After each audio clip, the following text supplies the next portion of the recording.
ہر قسم کی حمد و ثنا بزرگی کبریائی اللہ حکم الحاکمین کے لیے ہیں۔ درود و سلام ہو نبی مکرم جناب محمد مصطفیٰ صلی اللہ علیہ وسلم کی ذات اقدس کی گرامی پر۔ واجب الاحترام بھائیوں، قرآن مجید میں اللہ تعالیٰ نے اپنے بندے کے ساتھ تعلق ذکر کیا ہے۔ یہ ایک ایسا خاص تعلق ہے اللہ کا بندوں کے ساتھ جس کی اساس اور بنیاد پیار، محبت، شفقت، رحمت کی وسعت اور پھر مغفرت اور پھر اللہ کے فضل سے جنت میں داخلے پر ہے۔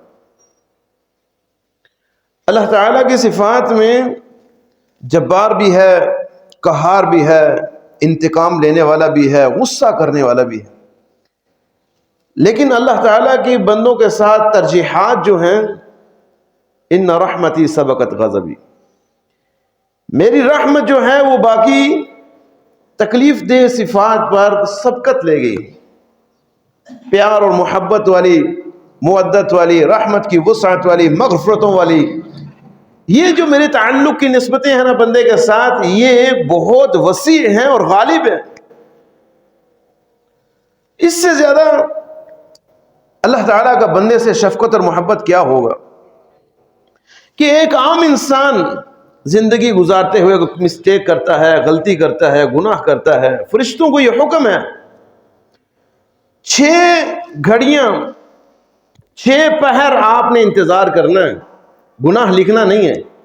کسی بندے سے کوئی بھول چوک ہو گئی ہے، 6 پہر آپ نے انتظار کرنا ہے، شاید میرا بندہ میرا ذکر کرے، استغفار کرے یا نیکی کرے، وہ اس کا گناہ مٹا دے۔ یہ ایک عام انسان، لیکن آپ اس بات سے اندازہ لگائیں کہ اللہ تعالیٰ کی بندے کے ساتھ شفقت اور محبت کہ بڑے بڑے جبار، پہاڑوں کے جتنا گناہ رکھنے والے لوگ، اللہ کے باغی اور سرکش لوگ، ان کو بھی اللہ مخاطب کرتا ہے۔ حدیث قدسی ہے، یا ابن آدم لو بلغت ذنوبك عنان السماء ثم استغفرتنی غفرت لك ولا ابالی۔ اے ابن آدم، اگر تیری اور میری ملاقات اس طرح ہو کہ تیرے پاس پہاڑ ہو گناہوں کے، زمین کی گہرائیوں سے لے کر آسمان کی اونچائیوں تک، اس میں تو نے استغفار کیا ہو، تو نے مجھ سے معافی مانگ لی ہو، تو ساری زندگی گناہ کر کر کے تھک گیا ہے، ایک مرتبہ تو نے معافی مانگی ہے اور میں تیری ایک مرتبہ کی اس معافی مانگنے پر میں تجھے معاف کر دوں گا، مجھے اس بات کی کوئی ذرا برابر پرواہ نہیں ہے کہ تو زندگی میں کیا کرتا رہے۔ اللہ تعالیٰ کی یہ شان کے لائق ہے، اس کے لیے مشکل نہیں ہے کہ بڑے بڑے جبار، قہار، عیاش، نافرمان لوگ، ان کی زندگیوں کو ایک لمحے میں اللہ تعالیٰ ان کی ساری زندگی کے گناہوں کو نیکیوں میں تبدیل کر دے، بلکہ ان کی زندگیوں کو تقوی پر قائم کر کے ان کو جنت میں داخل کر دے، ولا ابالی، اس کے لیے کوئی مشکل نہیں ہے۔ یہ بندے کا اللہ کے ساتھ تعلق ہے۔ اس کے باوجود بھی اللہ تعالیٰ سے بندہ اگر معافی نہ مانگ سکے، اگر اپنا تعلق درست نہ کر سکے، اور جس انسان کو اس تعلق کا احساس ہو جائے نا کہ میرے رب کا میرے ساتھ تعلق کیا ہے، احساس ہو جائے، یقین کریں اگر اس بندے سے غلطی ہو بھی جائے، وہ بندہ ذرہ بر تاخیر نہیں کرے گا، دیر نہیں کرے گا اللہ تعالیٰ کو منوانے میں، اللہ سے معافی مانگنے میں۔ ہمارے سلف صالحین یوں ہی کیا کرتے ہیں کہ کسی سے بھی کوئی کبھی غلطی کوتاہی ہو جاتی، فوراً وَاتْبِعِ السَّيِّئَةِ الْحَسَنَةَ تَمْحَوْهَا، کہ اس برائی کے بعد فوراً کوشش کرتے نیکی کریں تاکہ وہ برائی مٹ جائے، اور ساتھ استغفار بھی کرتے، اللہ سے معافی مانگتے۔ اور کبھی ایسا معاملہ، ایسی غلطی ہو جاتی کہ جس میں مال کا کفارہ دے کر، فدیہ دے کر معافی کروانی ہے، تو تب بھی فوراً فدیہ دیتے، کفارہ ادا کرتے، ساتھ استغفار بھی کرتے، اللہ سے معافی مانگتے۔ اور اگر اتنا بڑا جرم ہو گیا ہے کہ جس میں اپنی جان کا نذرانہ پیش کر کے معافی مل سکتی ہے، تو صحابہ اکرام نے اس سے بھی دریغ نہیں کی، فوراً اللہ کے رسول کے پاس حاضر ہو جاتے، اللہ کے رسول طاہر نہیں یا رسول اللہ، اللہ کے رسول غلطی ہوئی ہے، ہمیں پاک کیجیے۔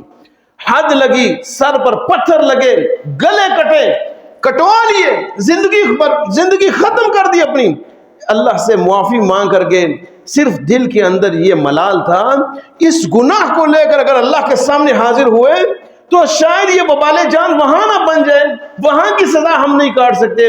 دنیا کے اندر معافی مانگنے کا، اللہ کو راضی کرنے کا، اللہ سے تعلق مضبوط رکھنے کا ایسا نمونہ پیش کیا۔ اللہ کے رسول فرمایا کرتے کہ جس طرح ان لوگوں نے معافی مانگی ہے، اگر مدینہ کے 70 مجرموں میں ان کی توبہ تقسیم کریں تو تب بھی زائد ہے۔ یہ کیوں ایسا کرتے ہیں؟ ان کو پتا تھا کہ ہمارے رب کے ساتھ، اللہ کا بندے کے ساتھ تعلق کیسا ہے، تعلق خراب نہیں ہونا چاہیے۔ اللہ تعالیٰ کے ساتھ جو ہماری نسبتیں ہیں وہ خراب نہیں ہونی چاہیے، فوراً معافی مانگ لیتے۔ تو یہ اسلاف کا ہمارا عمل رہا، اور یہ ایسا کیوں ہوتا؟ انہیں اس بات کا احساس تھا۔ نبی علیہ السلام نے فرمایا تھا ان اجسامکم علی النار لا تقوی، کہ تمہارے جسم کی چمڑیاں اس قابل نہیں ہیں کہ وہ جہنم کی آگ برداشت کر سکیں۔ نارکم ہذہ جزء من 70 من نار جہنم، تمہاری یہ دنیا کی آگ اس سے 70 گنا زائد تیز ہے جہنم کی آگ، اور زیادہ ہیٹ والی ہے، زیادہ گرم ہے 70 گنا۔ تمہارے جسم کی چمڑیاں اس قابل نہیں ہے کہ اس کو برداشت کریں۔ کتنی وہ ہیٹ والی ہے، کتنی تیز ہے کہ جس چیز میں اللہ نے اس کو جلایا ہے، اس چیز نے اللہ سے خود شکایت کی کہ اللہ میرے اندر جو تو نے آگ جلا رکھی ہے، اس کی ہیٹ کتنی ہے اور اس کی تیزی کتنی ہے، یہ میرا اندر کھا رہی ہے۔ جس چیز کو آگ اندر سے کھا رہی ہے، جس کا وجود ہی آگ ہے، اس میں انسان جائے گا تو اس کا کیا حال ہوگا؟ فرمایا تمہارے جسم کی چمڑیاں ان اجسامکم علی النار لا تقوی، تمہارے جسم کی چمڑیاں اس لائق نہیں ہیں، اتنی برداشت نہیں ان میں کہ وہ جہنم کی حرارت تپش کو برداشت کریں۔ اس لیے اللہ تعالیٰ نے حکم دیا ہے، اللہ تعالیٰ کا یہ حکم ہے سابقوا الی مغفرۃ من ربکم، دوڑو، لپکو، بھاگو، جلدی کرو اپنے رب کی مغفرت کی طرف۔ تمہارا رب معاف کرنے والا جو ہے، وہ بخشنے والا جو ہے، تو پھر اس کی بخشش سے فائدہ اٹھاؤ۔ سابقوا الی مغفرۃ من ربکم، مغفرت کی طرف آؤ، اللہ سے معافی مانگو معافی معاف کرنے والا ہے۔ اور یہ معافی واحد ذریعہ ہے کہ جو اگلے مشن تک لے کر جائے گا۔ دوسرا مشن جس کی طرف بھاگنا ہے وہ کیا ہے؟ وہ جنتن، ایک ایسی جنت عرضھا کعرض السماء والارض، کہ جس کی چوڑائی زمین اور آسمان جتنی ہے۔ لمبائی کا کوئی تصور نہیں ہے وہ کتنی لمبی ہے، لیکن چوڑائی اس کی زمین اور آسمان کی جتنی وسعت ہے، اس سے اتنی ہے۔ اس جنت کی طرف لپکو، جلدی کرو، مغفرت کرو، تاخیر نہیں کرنی۔ گناہ ہو جائے، غلطیاں ہو جائیں، اس میں تاخیر نہیں کرنی، اس لیے کہ تاخیر کریں گے تو شیطانی وسوسے آئیں گے، شیطان تمہیں اللہ سے تعلق تمہارا توڑ دے گا، کمزور کر دے گا۔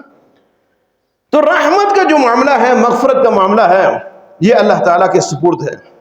اگر اللہ تعالیٰ چاہے تو وہ ایک لمحے میں 100 سال کے گناہوں کو ایک لمحے میں معاف کر دے، اور اگر اللہ تعالیٰ پکڑنا چاہے تو ایک گناہ پر پکڑ لے۔ صحیح بخاری کی حدیث ہے، نبی صلی اللہ علیہ وسلم نے فرمایا کہ ایک عورت نے بلی کو باندھا، اس کو باندھ کر رکھا، فلا ہی اطعمتها، اس کو نہ کھانے کے لیے کچھ دیتی، ولا ترکتها، نہ اس کو چھوڑتی، آزاد کرتی، تاکل من خشاش الارض، وہ زمین کریت کر کیڑے مکوڑے بلی کھاتی رہی، اور اسی فماتت بجوع، اسی حالت میں وہ بلی بیچاری مر گئی۔ ایک گناہ کی وجہ سے اللہ تعالیٰ نے اس عورت کو پکڑ لیا اور اس کو جہنم میں داخل کر دیا۔ طبرانی کی روایت میں ہے، نبی صلی اللہ علیہ وسلم نے فرمایا کہ وہ بلی بھی جہنم کے اندر موجود ہے، اور وہ اس کو اسی طرح نوچ رہی ہے کہ جس طرح اس نے اس کو دنیا میں تکلیف دی تھی۔ اللہ اگر معاف کرنے پر آئے تو 100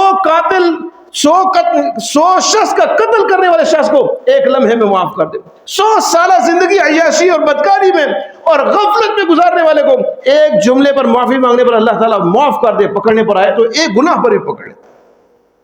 اس لیے توبہ میں تاخیر نہیں کرنی چاہیے، اللہ سے معافی مانگنے میں تاخیر نہیں کرنی چاہیے۔ سابقوا الی مغفرۃ من ربکم وجنۃ عرضھا، سلف صالحین صحابہ اکرام اس کی عظمت اور اہمیت کو جانتے تھے، اور ایک ایک گناہ کی ہیبت اور ملال ان کی زندگیوں پر، ان پر اتنا طاری ہو جاتا کہ جب تک وہ اس کی معافی نہ مانگ لیتے اور مغفرت کے اللہ تعالیٰ کی طرف سے پروانے جاری نہ ہو جاتے، وہ آرام سے چین سے نہیں بیٹھتے، وہ ان کی زندگیوں میں چین ہی ختم ہو جاتا۔ نبی علیہ السلام کے صحابی ہیں ابو حذیفہ بن عتبہ رضی اللہ عنہ، مسلمان ہو گئے، بدر میں نبی علیہ السلام کے ساتھ موجود ہیں، ابو حذیفہ رضی اللہ عنہ کی بڑی خواہش تھی کہ ان کے والد بھی اسلام قبول کریں، لیکن معاملہ یوں تھا کہ بدر کے میدان میں والد سامنے کفار کے ساتھ تھے۔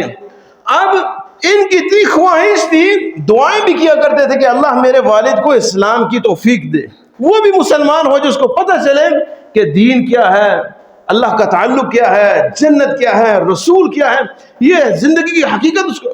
لیکن ایسا نہیں ہوا۔ بدر کی لڑائی کے اندر ان کے والد جو ہے وہ قتل ہو گیا۔ اس قتل ہونے پر ابو حذیفہ اتنے غمگین تھے، اتنے پریشان تھے، اچانک نبی علیہ السلام کا ایک فرمان بھی سنا، کانوں سے فرمان ٹکرایا کہ مشرکین کو قتل کرو، جہاں بھی مشرکین ملے سب کو قتل کرو سوائے میرے چچا عباس کے، اس لیے کہ وہ مسلمان ہو گئے تھے، وہ مجبوری کے طور پر یہاں لائے گئے ہیں، ان کو چھوڑ دینا۔ وہ انہوں نے پہلے اسلام قبول کر دیا۔ اب یہ ملال میں تھے، والد کے غم میں تھے، ان کے منہ سے ایک جملہ نکل گیا کہ جس کا بڑا ملال رہا، بڑے رنجیدہ ہوئے بعد میں کہ ہمارے والد قتل ہو جائیں اور آپ کے چچا کو چھوڑ دیا جائے، یہ کیسے ہو سکتا ہے؟ یہ ان کے منہ سے جملہ بے اختیار نکل گیا۔ نبی علیہ السلام کو اس کا علم ہوا، آپ نے نوٹس نہیں لیا، آپ کو پتا تھا یہ میرا صحابی سچا صحابی ہے، لیکن والد کے غم میں ملال میں جو تڑپ یہ رکھتا تھا وہ قبول نہ ہوئی۔ لیکن اتنے رنجیدہ تھے، اتنے ملال تھا کہ اللہ سے اتنی معافی مانگی کہ ایک دن اللہ سے یہ دعا کر بیٹھے، اللہ کہ میں اپنی اس دنیا کے اندر یہ معافی تصور کروں گا کہ میں برسر میدان ہوں اور کسی کافر کی تلوار میرے حلق پر چل جائے، جس دن میرے حلق پر یہ تلوار چلے گی میں سمجھوں گا کہ اللہ تو نے مجھے معاف کر دیا، صرف ایک جملے کی وجہ سے، جس کا اللہ کے رسول نے نوٹس بھی نہیں لیا کہ یہ غم میں ایسی باتیں نکل جاتی ہیں، کوئی بات نہیں، لیکن ان کے دل میں یہ رنجیدہ تھا کہ مجھے اللہ یہ معاف کرے کہ میرے منہ سے کلمہ ایک نکل گیا۔ ہمارے منہ سے کتنے کلمے نکلتے ہیں؟ نبی علیہ السلام کے ساتھ ہر مارکہ میں، ہر جنگ میں شریک رہے، کسی میں شہادت نصیب نہیں۔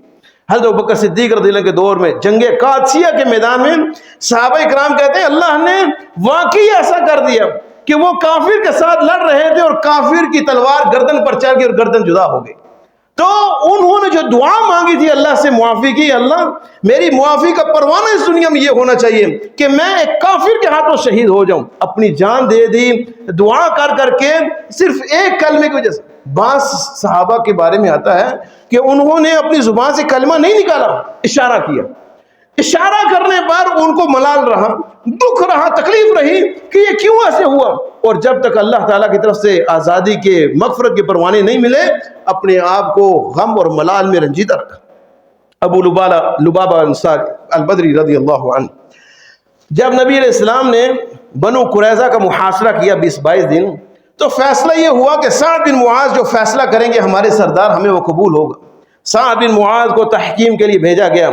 ابو لبابہ نے احسان کے طور پر، چونکہ وہ بھی انہی لوگوں میں سے تھے، انہوں نے بات نہیں کی، صرف اشارہ کیا۔ اشارہ کیا کہ گردن پہ، جیسے ہاتھ سے اشارہ کرتے نا کہ تمہارے گردن کاٹ دی جائے گی، یہ اشارہ کیا کہ جس شخص کا تم نے انتخاب کیا تم لوگوں نے، سعد کا، یہ تمہاری گردنیں کٹوا دے گا، صرف اتنا اشارہ کیا۔ اور بعد میں اتنا سوچا اس بارے میں کہ میں نے تحقیراً ان کو ایسے کیوں کہا، اور پھر مطلب ایک بات یہ ان کو سمجھائی کہ تم نے سعد کا انتخاب نہیں کرنا تھا، کیوں کیا؟ جبکہ سعد کے انتخاب پر اللہ تعالیٰ بھی راضی تھے، اللہ کے رسول بھی راضی تھے کہ سعد نے جو فیصلہ کیا ہے وہ کسی دوسرے کا فیصلہ ہو ہی نہیں سکتا، بہترین فیصلہ تھا۔ تو انہوں نے صرف ہاتھ سے اشارہ کیا کہ سعد تمہاری گردنیں اتروا دے گا۔ اس بات پر، اس اشارے پر اتنے رنجیدہ تھے، اتنا غم تھا کہ مدینہ واپس آئے اور اپنے آپ کو مسجد نبی کے ستون سے باندھ دیا کہ مجھ سے یہ اشارہ کیوں ہو گیا، یہ اشارہ نہیں ہونا چاہیے تھا، جبکہ اس کے برخلاف اللہ بھی راضی تھا، اللہ کے رسول بھی راضی تھے، ایسا نہیں ہونا چاہیے تھا۔ نماز کے ٹائم پر اپنے آپ کو کھول دیتے، نماز ختم ہوتی پھر باندھ دیتے، یہاں تک کہ صحابہ اکرام بھاگتے بھاگتے آئے کہ ابو لبابہ اللہ تعالیٰ نے مغفرت کا اعلان کر دیا، تمہیں اللہ نے معاف کر دیا، جس بات کو تم دل سے لگائے بیٹھے ہو، جس طرح تم تڑپ رہے ہو، اللہ تعالیٰ نے تمہیں آزاد کر دیا۔ اللہ نے فرمایا کہ میں نے ابو لبابہ کو معاف کر دیا۔ فرمایا پھر بھی میری رسیاں نہیں کھولنی جب تک رسول رحمت کے دستے مبارک میری رسیوں کو نہیں ہاتھ لگائیں گے، وہ نہیں کھولیں گے، میں اپنے آپ کو آزاد نہیں کرواؤں گا۔ آپ اس بات سے ہمیں اندازہ کرنا چاہیے کہ ہمارے سلف صالحین صحابہ اکرام ایک ایک بات، ایک ایک جملہ وہ سمجھتے تھے کہ اگر یہ غلط ہے تو کہیں ہمارے لیے وبال جان نہ بن جائے، کہیں اللہ کے ہاں ہمیں پکڑوا نہ دے، اللہ ہم سے ناراض نہ ہو جائے۔ اللہ تعالیٰ سے تعلق مضبوط رکھنے کے لیے وہ ایک ایک جملے پر، ایک ایک اشارے پر، اپنی زندگی کی ایک ایک بات پر غور و فکر کرتے، محتاط رہتے کہ کہیں اللہ ہم سے ناراض نہ ہو جائے۔ سارعوا الی مغفرت، فوراً کوشش کرتے اللہ کی مغفرت حاصل ہو جائے، نیکی کے ذریعے اپنی جان دے کر، فدیہ کفارہ دے کر، کسی طریقے سے بھی اللہ کو راضی کرنا۔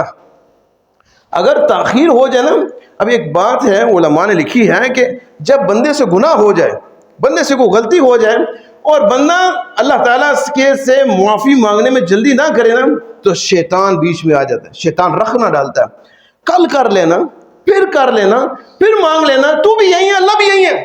شیطان یہ وسوسہ دیتا ہے تاخیر کرنے کا کہ مغفرت میں تاخیر کر، پھر مانگ لینا، پھر مانگ لینا۔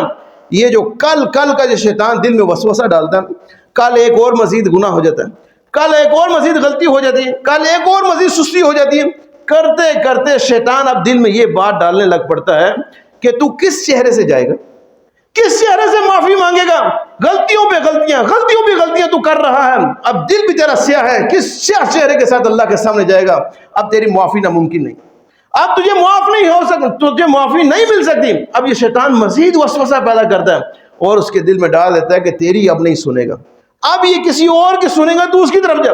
پھر شیطان اللہ سے ہٹا کر دوسروں مخلوق کی طرف راستے دکھاتا ہے، پھر انسان مخلوق کی طرف جاتا ہے کہ مخلوق میں کون سا ایسا انسان ہے کہ جس کے پاس بھیڑ ہو، جس کے پاس رش ہو، جس کے بارے میں لوگوں کا نظریہ ہو کہ اللہ اس کی نہیں موڑے گا۔ اب وہ وہاں جاتا ہے، بیعت کرتا ہے، وہاں پر جا کر وعدے لیتا ہے آئندہ ایسے نہیں کروں گا۔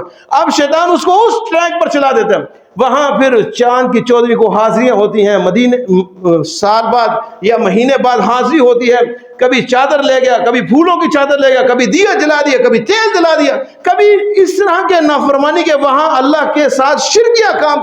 اب شیطان جب اس راستے پر چلاتا ہے، اب انسان کے دل کو تسکین آتی ہے، میری حاضری لگ گئی، میرے مرشد نے مجھے تسلی دے دیا، اب میرا بیڑا پار ہے۔ اب شیطان اس کو بے عمل بھی بنا دیتا ہے، تجھے عمل کرنے کی ضرورت نہیں ہے، یہ جس کے ساتھ تیرا لڑ لگ گیا، نسبت لگ گئی، بیعت ہو گئی، یہ تجھے بچا لیں گے تیرا۔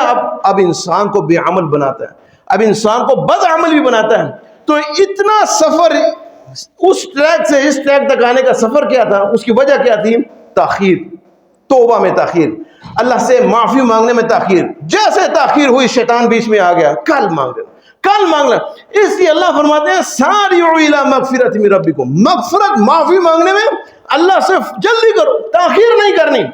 اور وجنت عرضها كعرض السماء والارض، دوسری چیز کہ جنت کی طرف لپکو، جنت بڑی آسان ہے، بہت ہی آسان ہے، جنت کی طرف لپکو۔ جنت میں جانے کا سب سے بڑا سبب وہ مغفرت پہلے ذکر کر دیا، جس نے معافی مانگ لی، جس کو مغفرت مل گئی، جس کو اللہ تعالیٰ نے معاف کر دیا، وہ جنت میں چلا گیا۔ مغفرت کی طرف جلدی کرو تاکہ تمہاری جنت کے اندر داخلے میں جلدی کی جائے۔ تو یہ اللہ تعالیٰ کا بندے کے ساتھ تعلق ہے، پیار کا، شفقت کا، محبت کا، مودت کا، رحمت کی وسعتوں کا، پھر مغفرت کا، پھر اللہ اپنے فضل سے جنت میں داخل کرنے کا۔ تو اللہ فرماتے ہیں اس طرح کے کاموں میں جلد بازی کرنی چاہیے، دیر اور تاخیر نہیں کرنی چاہیے۔ قرآن مجید میں نبی علیہ السلام کے دور میں صحابہ اکرام اعمال کرتے، قرآن مجید اترتا، آپ بشارتیں دیتے، اس عمل پر یہ جنت کی بشارت ہے، اس عمل پر یہ بشارت ہے۔ آج وحی نہیں ہے، نبی موجود نہیں ہے، آج بشارتیں موجود نہیں ہیں کہ جنت کے یہ اعمال ہیں، لیکن قرآن مقدس موجود ہے، کتاب مبین موجود ہے، جس کے اندر اس دور کے بھی وہ علامتیں، وہ دلائل موجود ہیں کہ جس کے اندر پتہ چلتا ہے انسان کو یہ جنتی اوصاف ہیں، یہ جہنمی اوصاف ہیں، یہ منافقانہ اوصاف ہیں، یہ غفلت کے اوصاف ہیں۔ آج بڑا آسان سا حل ہے جنت کے حصول کا، بڑا سا آسان سا نسخہ ہے، آپ قرآن مجید پڑھیں۔ اللہ تعالیٰ فرماتے ہیں لَقَدْ أَنزَلْنَا إِلَيْكُمْ كِتَابًا فِيهِ ذِكْرُكُمْ، ہم نے جو قرآن مجید کتاب مقدس تمہیں دی ہے، نازل کی ہے، اس میں تمہارا ذکر موجود ہے۔ ذکرکم سے مراد فیہ حدیثکم، اس میں تمہاری باتیں موجود ہیں، تمہارے تذکرے موجود ہیں، تم اپنے تذکرے تلاش کرو اس میں کہ تمہارے تذکرے کہاں ہیں۔ قرآن مجید ایک آئینہ ہے، یہ تمہارے لیے ایک آئینہ ہے، جب اس کو پڑھو تو غفلت کے ساتھ مت پڑھو۔ ہم غفلت کے ساتھ پڑھتے ہیں، صحیح بات یہ ہے کہ ہم قرآن مجید کو صرف تلاوت کی غرض سے پڑھتے ہیں، تلاوت کرو ثواب ملے گا، یہ غفلت کی تلاوت ہے. غفلت کی تلاوت مت کرو، اس میں دیکھو، تدبر کرو کہ یہ میں کیا پڑھ رہا ہوں. یہ قرآن مجید آئینہ ہے، اپنا چہرہ تلاش کرو. میں کن چہروں کے ساتھ ہوں، میرا چہرہ کن لوگوں میں ہے، موجود ہے. سمجھ کر کو پڑھو، تمہیں پتہ چلے. 18واں سپارہ پڑھو، قد افلح المؤمنون، مومنین فلاح پا گئے. کون سے مومنین؟ آگے سارا تذکرہ ہے جو مومنین کی صفات ہیں. ان صفات میں اپنا چہرہ تلاش کرو، میں کن لوگوں میں ہوں. میرا چہرہ ان لوگوں میں موجود ہے جن کے بارے میں اللہ فرماتا ہے اولئک هم المؤمنون حقا، یہ حقیقی مومن ہیں. اولئک هم الوارثون، یہ وارث ہیں، جنت کے وارث ہیں. اولئک فی جنات مکرمون، یہ جنت میں عزت دینے والے لوگ ہیں. اپنا چہرہ تلاش کرو ان لوگوں میں. میرا چہرہ کن لوگوں میں ہے؟ کہیں ایسا تو نہیں ہے کہ جہنم کے اوصاف پڑھتے پڑھتے بیچ میں ایک وصف آ گیا جس میں جو ہماری زندگی میں داخل ہے؟ ایسا ہے تو توبہ کرو. ایسے اوصاف جو منافقانہ اوصاف ہیں پڑھو سمجھ کر. اگر اس میں سمجھ آئے کہ میرا تذکرہ یہاں مل رہا ہے، میرا چہرہ ان لوگوں میں ہے، تو محتاط ہو جاؤ.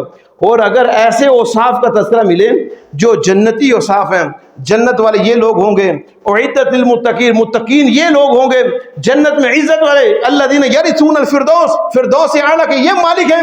اس کی 8 10 صفات اللہ نے ذکر کی ہیں. اگر ان صفات میں آپ کی کوئی صفت موجود ہے کہ یہ صفت میرے اندر موجود ہے، خوش ہو جانا چاہیے.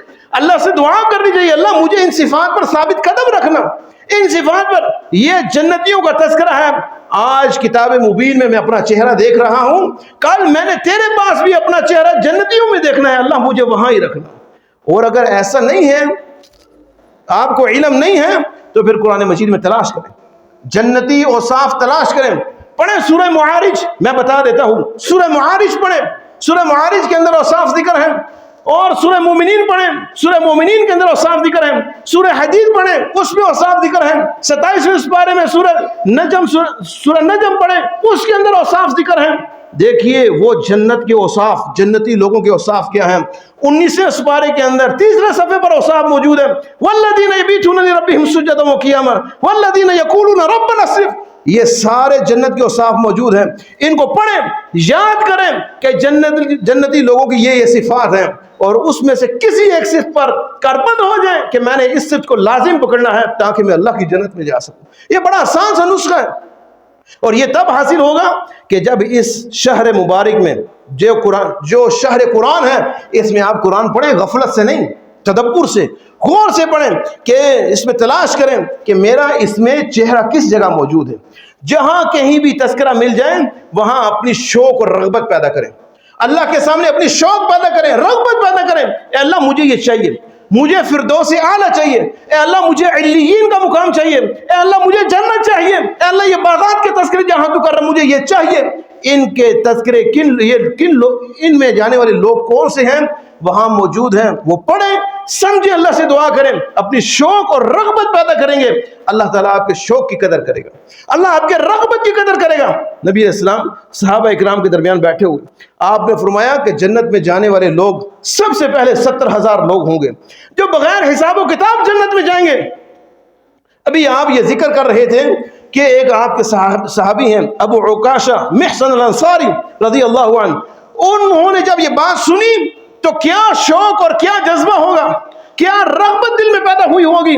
کہنے لگے اللہ کے رسول ادعو اللہ ان یجعلنا منہم، اللہ کے رسول میرے لیے دعا کریں کہ اللہ مجھے ان لوگوں میں داخل کر دے. یہ شوق تھا، طلب تھی، رغبت تھی. نبی نے فرمایا عکاشہ انت منہم، آپ ان لوگوں میں سے ہیں. ایک دوسرے شخص نے ہاتھ کھڑا کیا، اللہ کے رسول میرے بارے میں دعا کریں. آپ نے فرمایا سبقک بہا عکاشہ، اس محفل میں جو طلب اور جو شوق عکاشہ کے دل میں پیدا ہوا ہے وہ سبقت لے گیا ہے، بازی لے گیا ہے. اب جو ان لوگوں میں شامل ہونا چاہتا ہے وہ ان اوصاف سے متصف ہوگا تو داخل ہوگا. نبی علیہ السلام کے دل میں بھی ایک شوق داخل ہوا، ایک رغبت پیدا ہوئی. اے اللہ یہ 70,000 کا جو عدد ہے یہ میری امت کے لیے بڑا تھوڑا ہے. اے اللہ اس میں آپ نے فرمایا فاستزدت ربی، میں نے اپنے رب سے زیادتی کا مطالبہ کیا، مجھے امید ہے کہ اللہ تعالیٰ اس کو پورا کر دیں گے. اور ساتھ ہی آپ نے فرمایا کہ اللہ نے اس کو پورا کر دیا ہے. مع کل رجل 70,000، پہلے اللہ تعالیٰ نے کہا تھا کہ 70,000، اب ان 70,000 میں سے ہر ایک فرد کے ساتھ فرمایا کہ 70,000 مزید، 70,000 مزید. اس قدر وسیع تعداد جنت میں جائے گی. تو کون جائیں گے؟ سابقوا الی مغفرۃ، جو جنت میں جانا چاہتے ہیں، جو اللہ کو راضی کر کے ہوں گے۔ صحابہ اکرام کے درمیان جب بھی جنت کا تذکرہ ہوتا وہ شوق سے تڑپ سے اٹھ کھڑے ہوتے، اپنی صلاحیات کو سامنے لاتے، اپنی حرص کو سامنے لے کر آتے، شوق اور رغبت ظاہر کرتے۔ نبی علیہ السلام نے فرمایا میں یضمن لی واحدا اضمن لہ الجنہ۔ ابھی آپ صحابہ کرام کو یہ فرما رہے تھے کہ جو شخص مجھے ایک چیز کی گارنٹی دے گا میں اس کو جنت کی گارنٹی دوں گا۔ ابھی وہ آپ نے چیز ذکر نہیں کی تھی، مبہم تھی، وہ کیا چیز ہے ابھی تذکرہ نہیں ہوا۔ پاس بیٹھے ابو ذر غفاری رضی اللہ عنہ، انہوں نے کہا اللہ کے رسول اگر جنت کا معاملہ ہے اور آپ گارنٹی چاہ رہے ہیں تو میں حاضر ہوں، میں آپ کو ضمانت دیتا ہوں، جس چیز کا آپ کہیں گے یہ ابو ذر غفاری مرتے دم تک اس تک قائم رہے گا۔ آپ نے فرمایا اچھا اگر آپ نے جنت کا ارادہ شوق کیا تو سنو، جو جنت میں جانا چاہتا ہے اور چاہتا ہے کہ اللہ تعالیٰ اس کو جنت میں داخل کر دیں تو وہ میں اس کو جنت کی ضمانت دیتا ہوں۔ فلا تسأل الناس شیئا، لوگوں کے سامنے ہاتھ پھیلانے سے بچو، لوگوں کے سامنے ہاتھ پھیلانے سے بچو۔ ابو ذر غفاری رضی اللہ عنہ کے بارے میں آتا ہے کہ بوڑھے ہو گئے، بڑی عمر میں چلے گئے۔ جس عمر میں انسان خدمت کا محتاج ہوتا ہے، جس عمر میں انسان کسی سہارے کا محتاج ہوتا ہے، مدینہ چھوڑ دیا اس لیے کہ کہیں اللہ کے رسول کے ساتھ یہ کیا ہوا وعدہ اس میں بدعہدی نہ ہو جائے، کوئی میرا سہارا نہ بن جائے، کسی سے میں خدمت نہ لے سکوں۔ ربضہ مقام پر اپنی جو زمینیں تھے وہاں چلے گئے، نہ وہاں کوئی انسان ہے نہ کوئی حیوان ہے، وہاں رہ رہے ہیں۔ اگر گھوڑے پر چڑھتے اور اپنا عصا گر جاتا، اترتے پھر بڑی مشکل سے خود اٹھاتے کہ میں نے اللہ کے رسول سے وعدہ کیا ہے فلا تسأل الناس شیئا۔ لوگوں سے معاونت، لوگوں کے سامنے ہاتھ نہیں پھیلانا، لوگوں کے سامنے ہاتھ پھیلا کر مانگنا نہیں ہے۔ مرتے دم تک ابو ذر غفاری رضی اللہ عنہ اس پر قائم رہے۔ شوق تھا کہ اللہ کے رسول نے جنت کی ضمانت دی ہے، اب اس پر جو میں وعدہ کر چکا ہوں اس پر بدعہدی نہیں ہونی چاہیے۔ نبی علیہ السلام کے پاس انصار کی ایک جماعت آئی ہے، وہ انصار کی جماعت جن کا مدینہ میں کھیتی باڑی کا کام تھا، لیکن پانی لے کر آنا مدینہ سے باہر بڑی تکلیف دہ تھی۔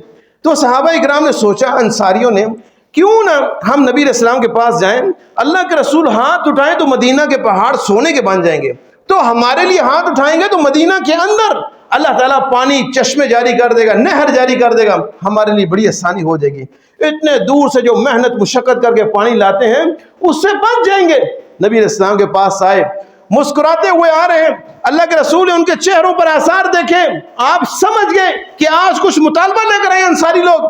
اب دل کے اندر سب لوگوں نے یہ بات رکھی ہوئی تھی اللہ کے رسول سے آج گزارش کریں گے کہ اللہ سے دعا کریں کہ مدینہ کے اندر چشمے نکلیں، نہر نکلیں، آسانی ہو جائے شہر کے اندر۔ نبی علیہ السلام نے جو ہی دیکھا تو آپ نے پہلی بات یہ کی، فرمایا کہ مانگو، آج جو بھی تم مانگو گے وہ تمہیں دیا جائے گا، مانگو۔ انصاری صحابہ نے جب یہ سنا تو سائڈ کہنے اللہ کے رسول تھوڑی مہلت مل سکتی ہے؟ کہا ہاں مل سکتی ہے۔ ایک نوجوان شخص کی بصیرت دیکھیں، اس کا فہم دیکھیں۔ ایک نوجوان انسان نے ان بوڑھے لوگوں کو کہا کہ آج وعدہ مل گیا ہے، جو مانگو گے ملے گا، آج ملے گا، چھوڑو پانی کو، پانی لے آئیں گے باہر سے، نہروں کو چھوڑو، چشموں کو چھوڑو، کچھ ایسا مانگو کہ جو ہماری ضرورت ہو، اخروی بھی دنیاوی بھی۔ اب سب دوبارہ پھر آئے نبی علیہ السلام کے پاس، اللہ کے رسول ہمارا یہ مطالبہ ہے کہ آپ اللہ سے دعا کریں اللہ تعالی ہمیں معاف کر دے، ہمیں معاف کر دے۔ وہ جو دل کی بات تھی دل میں ہی رہ گئی، وہ چشموں کی بات، وہ نہروں کی بات، وہ محنت مشقت، وہ ہاتھوں پر چھالے، وہ سواریاں کرنا، مشکیں بھر کے لانا، ساری تکلیف برداشت کریں گے۔ آپ دعا کریں اللہ تعالی ہمیں معاف فرما دے، ہماری معافی کے اعلان ہو جائے اس دنیا کے اندر۔ اور نبی علیہ السلام نے دعا کیسی کی؟ آپ نے ہاتھ اٹھائے، اللہم اغفر للانصار ولی ابناء الانصار ولی ابناء ابناء الانصار، اے اللہ ان انصاریوں کو معاف کر، ان کی اگلی نسل بیٹوں کو معاف کر، ان کی اگلی نسل پوتوں کو معاف کر، سب کی معافی کروا لی۔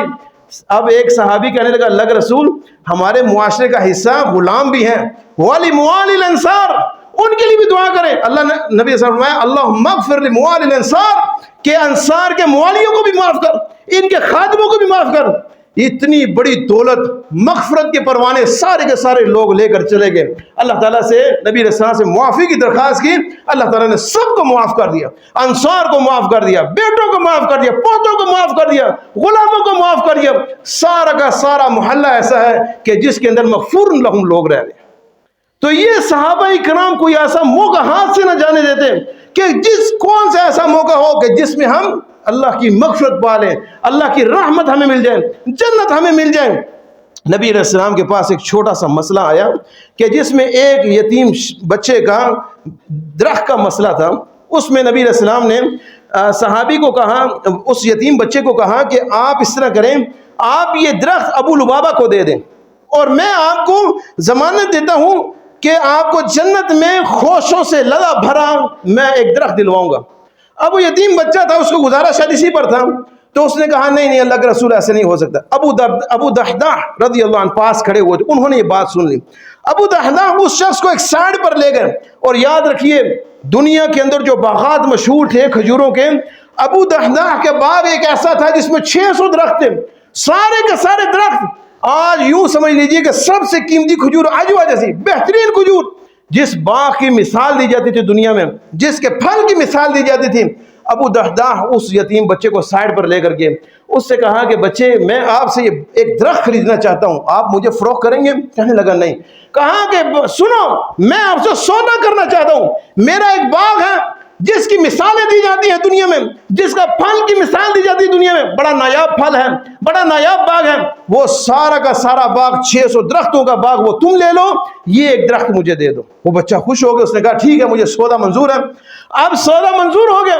نبی علیہ السلام کے پاس ابو دحداح آئے, اللہ کے رسول یہ جو آپ نے پیشکش ایک درخت کے بدلے میں جنت میں ایک درخت کی تھی, یہ میرے لیے بھی ہو سکتی ہے؟ کہا ہاں کیوں نہیں ہو سکتی. کہا تو پھر اللہ کے رسول میں نے سودا کر لیا, میں نے اس سے وہ درخت خرید لیا, جو آپ نے وعدہ اس کو دے رہے تھے وہ مجھے دے دیں کہ جنت میں مجھے اللہ ایک خوشوں کا درخت دے گا جس پر لدے بڑے خوشے ہوں گے اور اس میں پھل ہوگا, مجھے یہ ضمانت چاہیے. نبی علیہ السلام نے وہ درخت ان سے لے کر ابو لبابہ کو دے دیا, اور آپ نے فرمایا کہ میں دیکھ رہا ہوں. نبی علیہ السلام کے سامنے ایک منظر آیا. اس سے پہلے جب معاملہ طے ہوا تو ان کی بیوی ابو دحداح کی بیوی اپنے باغ میں موجود تھی. ابو دحداح بھاگتے ہوئے وہاں گئے, اپنے بیوی بچوں کو باہر نکالا. یا ام دحداح اخرجی من الحدیقہ, ام دحداح باغ سے باہر نکلو. اندر نہیں گئے اس لیے کہ اندر جاؤں گا دیکھوں گا اتنا مال لدا ہوا ہے, اتنا کھجور لگی ہوئی ہے, بچے لائف سٹائل وی آئی پی لائف سٹائل ہے, کہیں دل میں یہ بات نہ آ جائے کہ یہ میں نے گھاٹے کا سودا کر دیا. باہر سے آواز دی, ام دحداح باہر آؤ, میں نے اس باغ کو بیچ دیا ہے. ام دحداح پوچھنے لگی کتنے سودے میں بیچا ہے, کتنے منافع میں بیچے ہیں, کیا قیمت لی ہے؟ کہنے لگے کہ اس 600 کھجوروں کے درخت کے بدلے میں اللہ کے رسول نے مجھے جنت میں ایک ایسا درخت دیا ہے کہ جس کے اندر پھل کے خوشے لدے ہوئے ہیں. بیوی بھی ایسی نیک تھی, اس نے کہا ابو دحداح مبارک, بہت بڑا سودا کیا ہے. جنت میں درخت اسی کو ہی ملے گا کہ جو جنت میں داخل ہوگا. تم نے جنت میں درخت نہیں لیا, تم نے جنت میں انٹری لے لیا, داخلہ لے لیا. نبی علیہ السلام نے فرمایا کہ جنت کا منظر میرے سامنے ہے, میں دیکھ رہا ہوں. کم من عذق معلق فی الجنت لابی دحداح, میں دیکھ رہا ہوں کہ جنت کے اندر اللہ نے ایک باغ رکھا ہوا ہے جس میں درخت لگے ہوئے کھجوروں کے, خوشے لگے ہوئے ہیں, ہر خوشہ لدا پھلا ہوا ہے کھجوروں سے, پھلوں سے لدا پھلا ہوا ہے. ہر خوشے پر لکھا ہوا ہے ہذہ لابی دحداح, ہذہ لابی دحداح, کہ ابو دحداح نے جو دنیا کے اندر ایک درخت کا سودا کیا ہے ایک باغ کو دے کر, یہ اللہ نے جنت کے اندر باغ لگا دیا. نبی صلی اللہ علیہ وسلم فرمایا میں نے اپنی آنکھوں سے میں وہ منظر دیکھ رہا ہوں. تو یہ جنت کے سچے سوداگر تھے. ہمارے پاس یہ رمضان کا مہینہ ہے, یہ جنت خریدنے کا مہینہ ہے, اس میں کسی قسم کی غفلت اور سستی نہ کریں. چند دن باقی رہ گئے ہیں, ان کو غنیمت سمجھیں. سحری کے وقت, افطاری کے وقت جو بھی موقع آپ سے ملتا ہے, ایک کھجور صدقہ کر کے جہنم سے آزادی حاصل کریں. ایک کھجور سے افطاری کرا کے اللہ کی جنتوں کے وارث بن جائیں. یہ بڑے قیمتی اور نایاب موقع ہیں, پھر دوبارہ نہیں ملیں گے. اللہ تعالیٰ سے دعا ہے کہ اللہ تعالیٰ ہمیں کتاب و سنت کا سمجھ کر عمل کرنے کی توفیق عطا فرمائے. وما علینا الا البلاغ.